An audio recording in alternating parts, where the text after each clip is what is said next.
મોંમાં જતાં જ ઓગળી જાય તેવી રૂ જેવી પોચી ફરાળી સુખડી બનાવવા માટે આપણે કઢાઈની અંદર 1.5 કપ જેટલો ફરાળી મિક્સ લોટ લઈ લીધો છે।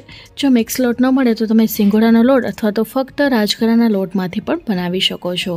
તો અમારો 250 mlનું મેજરિંગ કપ છે, એની મદદથી આપણે 1.5 કપ જેટલો મિક્સ ફરાળી લોટ મળ્યો છે, જે આ રીતના પેકિંગમાં મળે છે। હવે આનો ફ્લેવર વધારવા માટે આપણે અડધા કપ જેટલો રાજગરાનો લોટ લીધો છે। હવે બંનેને સારી રીતે મિક્સ કરી લઈશું અને કન્ટિન્યુ ચલાવતા રહીશું। તો અત્યારે આપણે આ લોટને કોરો શેકવાનો છે। કોરો લોટ શેકવાથી એનો દાણે દાણો ફૂલી જાય છે, જેના કારણે આપણે ઘી ઓછું વાપરવું પડે છે અને સુગંધ અને ફ્લેવર બંને સરસ આવે છે। અમારા ઘરમાં રાજગરાનો લોટ વધારે પડતો સતતો નથી, એના કારણે ગેસ થઈ જાય છે, એટલા માટે મેં અહીં ફરાળી મિક્સ લોટનો ઉપયોગ કર્યો છે। પણ જો તમને લોકોને સૂટ થતું હોય તો તમે ફક્ત રાજગરાના લોટ અથવા તો સિંગોડાના લોટમાંથી બનાવી શકો છો। હવે અત્યારે આ મને કઢાઈ નાની પડી રહી હતી, એટલે આ લોટને મેં મોટી કઢાઈમાં ટ્રાન્સફર કરી લીધું છે અને કન્ટિન્યુ આપણે શેકીતા રહીશું।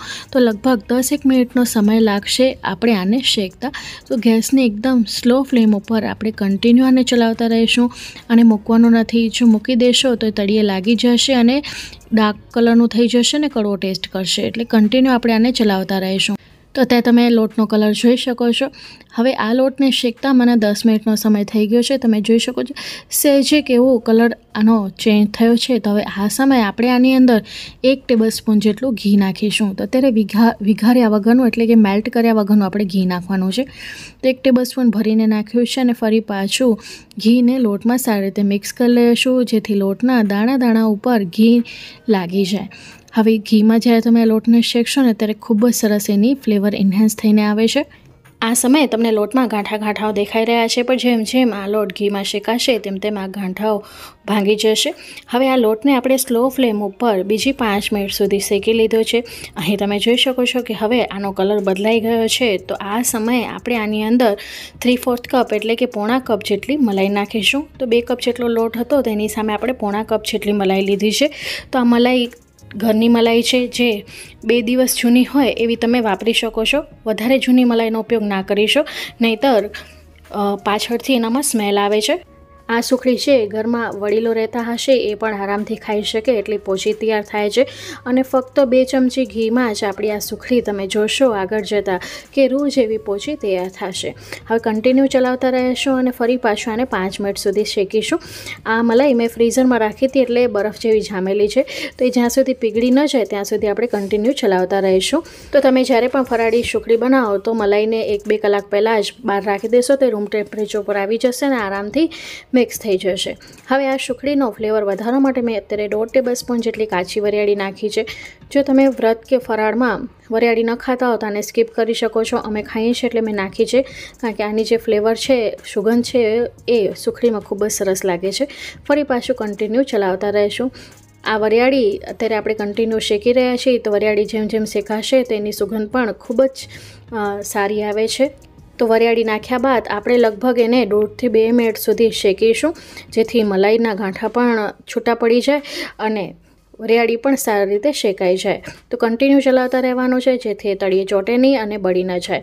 તો અહીં શેકાતા 2 મિનિટ થઈ ગઈ છે, તમે જોઈ શકો છો। અહીં મલાઈ લોટના દાણે દાણે લાગી ગઈ છે, તો ગેસની ફ્લેમને બંધ કરી દઈશું।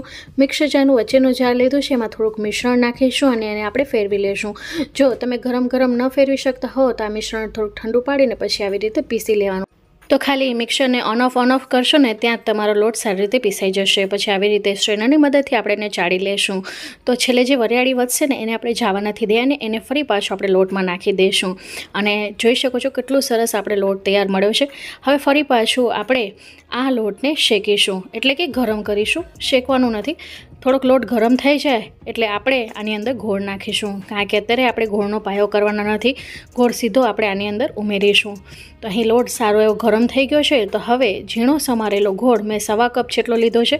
તો 2 કપ આપણો લોટ હતો તો 1/2 કપ મેં નાખ્યું છે। આનાથી પરફેક્ટ માપની આપણી આ સુખડી તૈયાર થાય છે, વધારે મીઠી નથી તૈયાર થતી। સાથે આપણે 1/4 કપ જેટલું નારિયેળનું ખમણ લીધું છે, સૂકા ટોપરાનું ખમણ લીધું છે અને એને મિક્સ કરી લીધું છે। હવે આ સમયે આની અંદર જે 1 ટેબલસ્પૂન જેટલું બીજું ઘી હતું એ નાખી દઈશું। તો જોયું ને, 2 ચમચી ઘીમાં આપણે સરસ મજાની સુખડી બનાવી છે। હવે જ્યાં સુધી આ ગોળની કળીઓ ભાંગી ન જાય ત્યાં સુધી આપણે એને કન્ટિન્યુ શેકીશું। તો અહીં તમે જોઈ શકો છો ગોળની કળીઓ બધી ભાંગી ગઈ છે. ગેસની ફ્લેમને આપણે સ્લો જ રાખી હતી. હવે ગેસની ફ્લેમને આપણે બંધ કરી દીધી છે. જો હાઈ ફ્લેમ ઉપર કરશો તો ગોળનો પાયો થઈ જશે અને વધારે ચવડ બને છે. તો સ્લો ફ્લેમ ઉપર આપણે કન્ટિન્યુ ચલાવતા રહીશું અને ગોળની કળીને ભાંગી લેશું. હવે અહીં મેં એક થાળીમાં ઘી લગાડીને ગ્રીસ કરી રાખી હતી. એની અંદર મિશ્રણ નાખી દઈશું અને આવી રીતે વાટકીના પાછળના ભાગથી દબાવી દઈશું, જેથી સારી રીતે સેટ થઈ જાય. આવી રીતે દબાવવાથી સુખડી છે સેટ થઈ જશે અને એના ચોસલા પાડી શકશું. તો સારી રીતે વજન દઈને આવી રીતે ઘસીને આપણે પ્રેસ કરવાનું છે, કારણ કે આપણે આના અંદર મલાઈ વાપરી છે તો આ મિશ્રણ છે એકદમ સોફ્ટ બન્યું છે. તો બુરું ન થઈ જાય એ માટે કરીને આવી રીતે દબાવીને આપણે સારી રીતે સુખડીને સેટ કરી લેવાની છે. હવે આ સુખડીનો ટેક્સચર અને ફ્લેવર સરસ આવે એ માટે કરીને હું ઉપરથી થોડુંક નારિયેળનું ખમણ આવી રીતે ભભરાવી રહી છું. આ નાખવાથી સુખડી વધારે ટેસ્ટી લાગે છે. સાથે ગાર્નિશિંગ માટે આપણે અહીં પિસ્તાની કતરણનો પણ ઉપયોગ કરી રહ્યા છીએ. તો આ સુખડી ફટાફટ સેટ પણ થઈ જાય છે અને ખાવામાં પણ એટલી ટેસ્ટી લાગે છે કે નાનાથી લઈ મોટા સૌ કોઈ એને એન્જોય કરી શકે છે. તો પિસ્તાની કતરણ નાખીને આપણે એને સેટ કરી લીધી છે અને હવે વાટકીની મદદથી ઉપરથી સેજ દબાવી દઈશું, જેથી પિસ્તાની કતરણ અને નારિયેળનું ખમણ એ સારી રીતે સુખડીની અંદર ચોંટી જાય. હવે આપણે 15થી 20 મિનિટ સુધી આપણે આને સેટ થવા માટે મૂકી દઈશું. તો આ સુખડી ફટાફટ સેટ થઈ જાય છે, એને સમય પણ નથી લાગતો અને તમે આરામથી એને એન્જોય કરી શકો છો. તો નાનાથી લઈ મોટા સૌ કોઈ આને એન્જોય કરી શકે છે. જેમના દાંત નહીં હોય એ પણ આરામથી ખાઈ શકે છે. તો અહીં આ સુખડીને સેટ થતાં 20 મિનિટનો સમય થઈ ગયો છે. તો હવે આપણે ચાકુની મદદથી કાપા પાડી લેશું. તો તમને જે સાઇઝના કાપા પાડવા હોય એ સાઇઝના પાડી શકો છો. તો છે ને ખૂબ જ સરળ રેસિપી. તો હવે જો ઓછા ઘીમાં બનાવવાનું હોય તો આ રીતે એકવાર જરૂરથી આ સુખડી ટ્રાય કરજો અને તમે જોશો કે આ સુખડી એટલી પોચી બની છે. દરેક વખતે તમે આ જ પદ્ધતિથી બનાવશો. તો અહીં આપણે ઊભા કાપા કરી લીધા બાદ હવે આડા કાપા પણ પાડી લેશું. તો અત્યારે આપણે ચોરસ શેપના મીડિયમ સાઇઝના કાપા પાડી રહ્યા છીએ. તો જોયું ને કેટલી સરળ છે આ ફરાળી સુખડી બનાવવાની. ફક્ત 2 ચમચી ઘીમાં રૂ જેવી પોચી અને મોંમાં જતાં જ ઓગળી જાય એવી આ સુખડી આપણી તૈયાર થઈ છે. તો હવે આના આપણે ચોસલા કાઢી લેશું. તો જોઈ શકો છો ફ્રેન્ડ્સ, કેટલું સરસ આપણું ચોસલું બારે પડ્યું છે. પાછળના ક્લિપમાં તમે જોયું કે મિશ્રણ એકદમ બોરું હતું, પણ જ્યારે તમે એને સેટ કરી લેશો તો એકદમ સરસ ચોસલા પડી જાય છે. તો આજની અમારી મહેનત તમને કોઈપણ કારણોસર ગમી હોય અથવા વિડીયો કોઈપણ કારણોસર હેલ્પફુલ રહે હોય તો પ્લીઝ વિડીયોને લાઇક, શેર, ચેનલને સબસ્ક્રાઈબ કરવાનું ન ભૂલતા. બાજુમાં આપેલી બેલ બટનને દબાવીને ઓલનું નોટિફિકેશન દબાવજો, જેથી હું જ્યારે પણ નવા વિડીયો પોસ્ટ કરું તો એની સૌથી પહેલાં નોટિફિકેશન તમને મળતી રહે અને સૌથી પહેલાં તમે મારા વિડીયો જોઈ શકો. હું ફરી મળીશ હજી એક આવી જ નવી રેસિપી સાથે. ત્યાં સુધી આવજો. Bye, take care, thanks for watching.